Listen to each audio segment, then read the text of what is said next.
മധ്യകാല ഇന്ത്യയെക്കുറിച്ച് നമ്മൾ ചിന്തിക്കുമ്പോൾ ആദ്യം മനസ്സിൽ വരുന്നതെന്താണ്? വലിയ രാജകൊട്ടാരങ്ങളും അധികാരത്തിനു വേണ്ടിയുള്ള യുദ്ധങ്ങളുമൊക്കെയാവും അല്ലേ? എന്നാൽ സത്യം അതല്ല.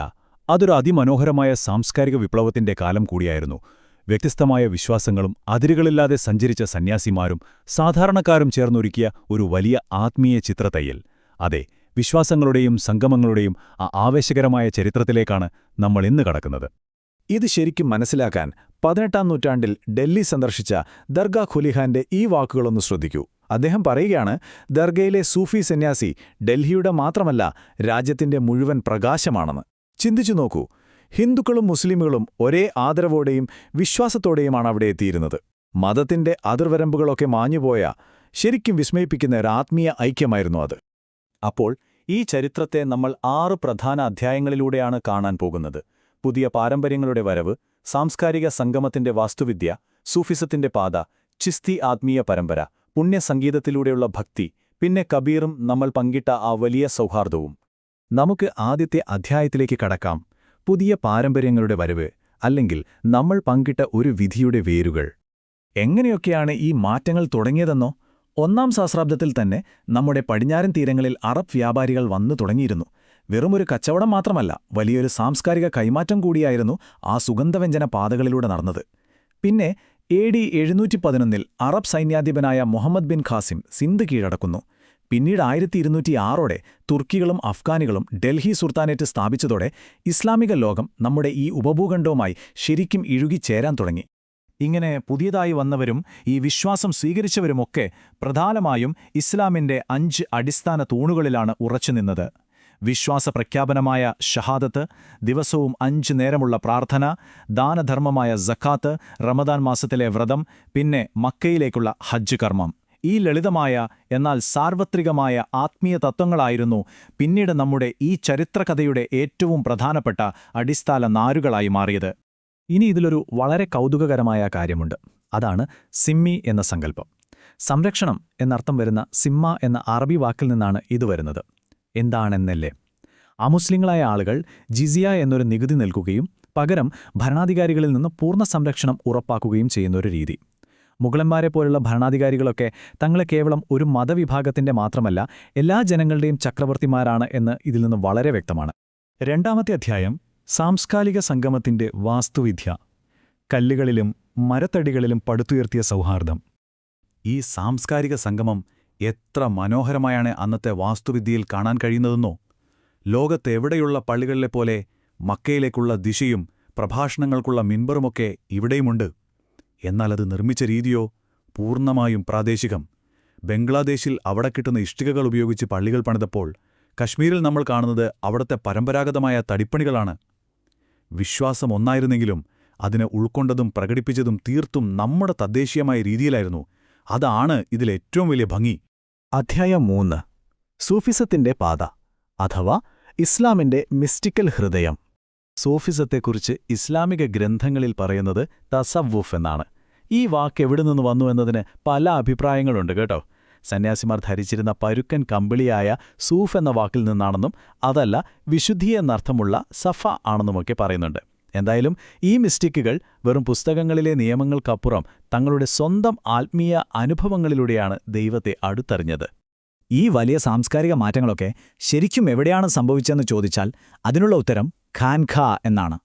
ഒരു ഷെയ്ഖിന്റെ അല്ലെങ്കിൽ ഗുരുവിന്റെ കീഴിലുള്ള സൂഫി ആശ്രമങ്ങളായിരുന്നു ഇവ. വെറുമൊരാശ്രമം എന്നതിലുപരി അവിടെ എത്തുന്ന യാത്രക്കാർക്കും കച്ചവടക്കാർക്കും സ്നേഹം തേടുന്നവർക്കും ഒരുപോലെ അഭയം നൽകിയ എപ്പോഴും സജീവമായ വലിയ ആത്മീയ കേന്ദ്രങ്ങളായിരുന്നു അവ. ഈ സൂഫി പാരമ്പര്യത്തിൽ വളരെ പ്രധാനപ്പെട്ട ഒന്നാണ് സിൽസില. അക്ഷരാർത്ഥത്തിൽ ഒരു ചങ്ങല, മുറിയാത്തൊരു ആത്മീയ വംശാവലി എന്ന് നമുക്ക് പറയാം. പ്രവാചകനിൽ തുടങ്ങി ഗുരുവിലൂടെയും ശിഷ്യനിലൂടെയും കൈമാറി വരുന്ന ഒരു വലിയ ശൃംഖല. ഈ അധ്യാപക പരമ്പരയിലൂടെയാണ് ആത്മീയ ശക്തി അഥവാ ബറകത്ത് ജനങ്ങളിലേക്ക് ഒഴുകിയെത്തിയിരുന്നത്. അധ്യായം 4. ചിസ്തി ആത്മീയ പരമ്പര. ഭാരതീയ ആത്മാവിനോട് എങ്ങനെയാണവർ ഇഴുകിച്ചേർന്നത് എന്ന് നോക്കാം. നിങ്ങളൊന്ന് മനസ്സിൽ നമ്മുടെ ഇന്ത്യയുടെ ഭൂപടം സങ്കല്പിച്ചു നോക്കൂ.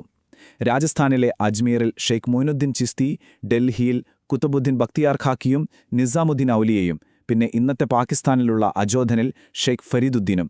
അവരെങ്ങനെയാണ് ഈ ഉപഭൂഖണ്ഡത്തിലുടനീളം ആത്മീയതയുടെയും സമാധാനത്തിന്റെയും ഇത്ര വലിയൊരു ശൃംഖല തീർത്തതെന്ന് നോക്കൂ. ഈ ദർഗകളെല്ലാം തന്നെ ജനങ്ങൾക്കെപ്പോഴും ആശ്വാസം നൽകുന്ന വലിയ കേന്ദ്രങ്ങളായി മാറി. ഇനി യമുന നദിക്കരയിലുള്ള നിസാമുദ്ദീൻ ഔലിയായുടെ ഖാൻകാഹ് നമ്മളൊന്ന് സങ്കല്പിച്ചു നോക്കുക. അവിടെ എപ്പോഴും എല്ലാവർക്കും തുറന്നുകൊടുത്ത ഒരു ലങ്കർ അഥവാ സൗജന്യ ഭക്ഷണശാലയുണ്ടായിരുന്നു. യുദ്ധം കഴിഞ്ഞു വരുന്ന പടയാളികൾ, കച്ചവടക്കാർ, ഹിന്ദു യോഗികൾ, കവികൾ അങ്ങനെ എല്ലാവരും അവിടെ ഒന്നിച്ചിരുന്ന് ഭക്ഷണം കഴിച്ചു. ഒരുതരം അബ്സല്യൂട്ട് ഇക്വാലിറ്റി, സമ്പൂർണ്ണ സമത്വം. ഹിന്ദു യോഗികളുടെ ശ്വസന വ്യായാമങ്ങൾ പോലെയുള്ള കാര്യങ്ങൾ പോലും അവർ വളരെ സ്വാഭാവികമായി തങ്ങളുടെ ദിനചര്യയുടെ ഭാഗമാക്കിയിരുന്നു എന്നത് ശരിക്കും അത്ഭുതപ്പെടുത്തുന്ന കാര്യമാണ്. 5-ാമത്തെ അധ്യായം പുണ്യസംഗീതത്തിലൂടെയുള്ള ഭക്തി അഥവാ ദൈവികതയുടെ താളം. വിശുദ്ധരുടെ ശവകുടീരങ്ങളിലേക്കുള്ള ഈ തീർത്ഥാടനത്തെ സിയാറത്ത് എന്നാണ് വിളിച്ചിരുന്നത്. പ്രത്യേകിച്ചും ഉറുസ് ദിനങ്ങളിൽ അവിടെ ജനസാഗരം തന്നെ ഒഴുകിയെത്തുമായിരുന്നു. കേവലം നിശബ്ദമായ പ്രാർത്ഥനകൾ മാത്രമായിരുന്നില്ല അവിടെ. ദൈവനാമങ്ങൾ ഉറക്കെ ജപിക്കുന്ന ദിക്റും പിന്നെ നമ്മളെല്ലാവരും കേട്ടിട്ടുള്ള ആ വലിയ ആത്മീയ സംഗീതമായ ഖവ്വാലിയും അവിടെ അലയടിച്ചു. ആ സംഗീതത്തിന് വല്ലാത്തൊരു ശക്തിയുണ്ടായിരുന്നു. വിശ്വസിക്കുമോന്നറിയില്ല, വലിയ മുഗൾ ചക്രവർത്തിയായ അക്ബർ പോലും തീർത്ഥാടകരുടെ ഈ സംഗീതം കേട്ടാണ് അജ്മീറിലേക്ക് തന്റെ ആദ്യത്തെ കാൽനടയാത്ര നടത്തിയത്. സ്നേഹവും ഭക്തിയും കൊട്ടാരങ്ങളിലെ പേർഷ്യൻ ഭാഷയിൽ മാത്രം ഒതുങ്ങി നിൽക്കേണ്ട ഒന്നല്ല എന്ന് സൂഫികൾക്ക് നന്നായി അറിയാമായിരുന്നു. അതുകൊണ്ട് അവർ സാധാരണക്കാരുടെ ഭാഷകളായ ഹിന്ദുവി, പഞ്ചാബി, സിന്ധി, ദഖ്നി തുടങ്ങിയവ സംസാരിച്ചു. ഗ്രാമങ്ങളിലെ അമ്മമാർ പാടുന്ന താരാട്ടുപാട്ടുകളിലും സ്ത്രീകൾ ജോലി ചെയ്യുമ്പോൾ പാടുന്ന പാട്ടുകളിലുമൊക്കെ അവർ ആത്മീയതയെ വളരെ സിമ്പിളായി കോർത്തിണക്കി. അങ്ങനെയത് കൊട്ടാരങ്ങളിൽ നിന്നിറങ്ങി സാധാരണക്കാരുടെ കുടിലുകളിലേക്ക് എളുപ്പത്തിൽ ഒഴുകിയെത്തി. 6-ാമത്തെ അധ്യായം കബീറും പങ്കുവയ്ക്കപ്പെട്ട സൗഹാർദ്ദവും. സാധാരണക്കാരന്റെ ശബ്ദം. ഈ സാംസ്കാരിക സംഗമത്തെക്കുറിച്ച് പറയുമ്പോൾ കബീറിനെ ഒഴിവാക്കാൻ നമുക്കാവില്ല. കബീറിന്റെ വരികളെ സാധാരണക്കാർ എത്രമാത്രം നെഞ്ചേറ്റിയെന്ന് നോക്കൂ. വാരണാസിയിലെ ആളുകൾ അത് കബീർ ബീജക്കായി സൂക്ഷിച്ചപ്പോൾ രാജസ്ഥാനിൽ അത് കബീർ ഗ്രന്ഥാവലിയായി മാറി. പിന്നീട് സിഖ് ഗുരുക്കൾ അദ്ദേഹത്തിന്റെ വരികളെ അവരുടെ വിശുദ്ധ ഗ്രന്ഥമായ ആദിഗ്രന്ഥ സാഹിബിലും ഉൾപ്പെടുത്തി. സമൂഹത്തിന്റെ പല തട്ടുകളിലുള്ള പല സമുദായങ്ങളിൽപ്പെട്ട മനുഷ്യർ അദ്ദേഹത്തെ തങ്ങളുടേതായി ഏറ്റെടുത്തു എന്നത് തന്നെ കബീറിന്റെ ഏറ്റവും വലിയ വിജയമാണ്. കബീറിന്റെ രചനകളിൽ ഏറ്റവും ഇൻട്രസ്റ്റിംഗ് ആയിട്ടുള്ള ഒരു കാര്യമുണ്ട്. ഉലഡ് ബൻസി അഥവാ തലകീഴായുള്ള പ്രയോഗങ്ങൾ. പൂവില്ലാതെ വിരിയുന്ന താമല, സമുദ്രത്തിൽ ആഞ്ഞടിക്കുന്ന തീ. കേൾക്കുമ്പോൾ കൗതുകം തോന്നുന്നില്ലേ? നമ്മൾ ഈ സാധാരണ ഉപയോഗിക്കുന്ന ഭാഷയ്ക്ക് ആ വലിയ ഈശ്വര സങ്കല്പത്തെ പൂർണ്ണമായി ഉൾക്കൊള്ളാനാവില്ലെന്ന് കാണിക്കാനാണ് അദ്ദേഹം ഇങ്ങനെ ചെയ്തത്. ഇസ്ലാമിക, വേദാന്ത, യോഗ പദപ്രയോഗങ്ങളെ അതിവിദഗ്ധമായാണ് കബീർ തന്റെ കവിതകളിൽ ലയിപ്പിച്ചത്. ചുരുക്കത്തിൽ പറഞ്ഞാൽ കബീറിന്റെ ഏറ്റവും വലിയ പ്രത്യേകത അദ്ദേഹത്തിന്റെ സ്വതന്ത്രവും നിർഭയവുമായ ചിന്താഗതിയായിരുന്നു. രൂപമില്ലാത്ത ഒരൊറ്റ ദൈവത്തിൽ അദ്ദേഹം വിശ്വസിച്ചു. ഹിന്ദു മുസ്ലിം ഐക്യത്തിനായി ഏറ്റവും ശക്തമായി വാദിച്ചു. ജാതിവ്യവസ്ഥയെയും തൊട്ടുകൂടായ്മയെയും അങ്ങേയറ്റം എതിർത്ത അദ്ദേഹം യാന്ത്രികമായ ആചാരങ്ങളെ അപ്പാടെ തള്ളിക്കളഞ്ഞു. ശരിക്കും മനുഷ്യരെല്ലാവരും ഒന്നാണെന്ന വലിയ ചിന്തയുടെ ഏറ്റവും വലിയ പ്രതീകമായിരുന്നു അദ്ദേഹം. അങ്ങനെ നോക്കുമ്പോൾ നൂറ്റാണ്ടുകൾക്ക് മുൻപ് മധ്യകാല ഇന്ത്യയിലെ സന്യാസിമാരും സാധാരണക്കാരും ഒക്കെ ചേർന്ന് നെയ്തെടുത്ത ഈ വലിയ സാംസ്കാരിക പൈതൃകം ഇന്നത്തെ നമ്മുടെ ആധുനിക ജീവിതത്തിൽ എവിടെയൊക്കെയാണ് പ്രതിഫലിക്കുന്നതെന്ന് നമ്മൾ ഗൗരവമായി ചിന്തിക്കേണ്ടിയിരിക്കുന്നു. വൈവിധ്യങ്ങളെ ശത്രുതയോടെയല്ല, മറിച്ച് പരസ്പര സ്നേഹത്തോടെയും ബഹുമാനത്തോടെയും കാണാനാണ് ഈ ചരിത്രം നമ്മോട് പറയുന്നത്. നിങ്ങളൊന്ന് ചുറ്റും നോക്കൂ. ഈ പുരാതനമായ സാംസ്കാരിക സംഗമത്തിന്റെ ഏതെല്ലാം അടയാളങ്ങൾ നിങ്ങൾക്കിന്നും കണ്ടെത്താനാകും?